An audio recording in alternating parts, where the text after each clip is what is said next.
Nous avons souvent parlé de la construction des remparts dans les villes et villages méridionaux dans la seconde moitié du XIVe siècle. À Carpentras, l'état des sources a permis à Germain Buteau, dans sa thèse, soutenue en 2001, à l'université de Nice Sophia Antipolis, de donner une description assez précise du processus.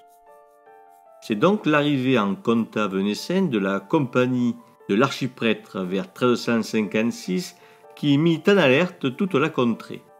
Les autorités papales, via le recteur et ses subalternes, intimèrent donc l'ordre aux villes et aux villages du comtat de se fortifier. Nous avons vu ailleurs, comme à Sérignan-du-Comtat par exemple, que nous avions pu mettre en évidence deux entrées distinctes dans les fortifications, une seigneuriale encadrée par deux tours comme à Camaret, et une communale sous la forme d'une tour-porte comme à Queyranne, où il reste encore un pan de mur. Carpentras n'est pas un village et la mesure des travaux accomplis en font toutefois un cas à part, car la ville s'est beaucoup étendue depuis le siècle précédent, depuis le XIIIe siècle donc. On devine très bien d'ailleurs les remparts précédents dans cette forme ovoïde assez typique des formes d'excroissance non planifiées mais régulées par les pouvoirs seigneuriaux afin de préserver une capacité défensive aux formes urbaines. De quand dataient ces remparts plus anciens que ceux dont nous allons donner la description? La première moitié du XIIIe siècle paraît une bonne borne. L'alerte sécuritaire donnée par la compagnie de l'archiprêtre en 1357 et 1358 est intensifiée dans les années 60 du XIVe siècle par le passage, l'installation et parfois la mobilisation de plusieurs grandes compagnies qui mettent en coupe réglée telle ou telle partie du comtat. C'est ce dont nous parle Germain Buteau dans la première partie de sa thèse.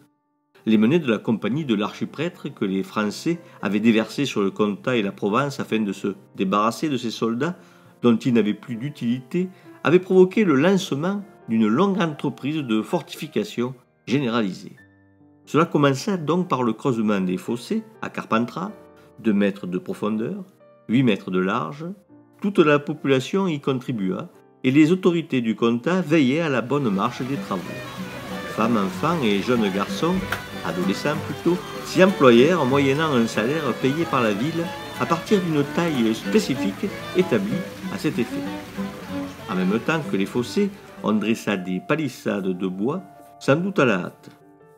Palissades plus symboliques que véritablement opératoires, que l'on remplaça assez vite par des murailles scandées de tours pour assurer une défense rapprochée efficace en battant ainsi les bords des murailles.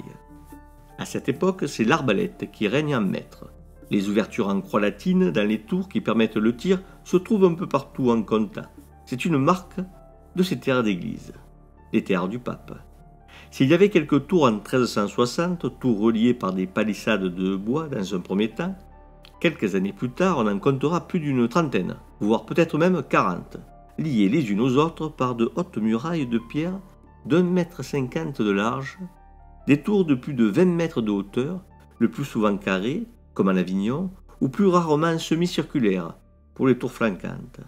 Les corps de garde étaient carrés, comme l'illustre si bien la porte d'Orange, qui subsiste encore, seul rescapé de cette œuvre titanesque qui dura 35 ans. En Avignon, le chantier plus important encore s'étala sur seulement 15 années. Les moyens engagés étaient diablement plus importants que ceux des Carpentrassiens. L'originalité du processus d'édification tel que nous le présente Germain Buteau tient au fait qu'on construisit les tours avant de les relier par une muraille en dur. D'un point de vue strictement technique, cela se comprend très bien. Ainsi, vers 1375, on pouvait donc trouver des portions de l'enceinte où de puissantes tours étaient reliées par un dispositif en bois plus léger, dispositif temporaire illustrant les limites des possibilités de mise en œuvre de la capitale du comtat. En 1381, une portion de 1565 cannes carrées, soit 3 km environ, qu'il fallut 4 années pour terminer sans que les édiles soient parfaitement satisfaites du résultat, puisque lors de la vérification des travaux par des experts d'Avignon, il fut constaté des défaillances et prescrit les moyens d'y remédier. Germain Buteau nous dit donc que c'est seulement vers 1386 que les finitions s'amorcèrent. Le gros œuvre était donc fini, mais les finitions ne consistaient pas en des reprises d'ordre esthétique. il s'agissait plutôt de rendre plus opérationnel encore l'ensemble défensif, de finir les coursives, de dresser les escaliers permettant d'y accéder, voire même de multiplier les arbalétrières et donc les postes de tir. Voilà donc un aperçu de ce à quoi pouvait ressembler cette enceinte de pierre autour de ce qui est devenu une des plus belles cités de Provence. Dans un prochain microdoc, nous nous occuperons de l'histoire du chantier.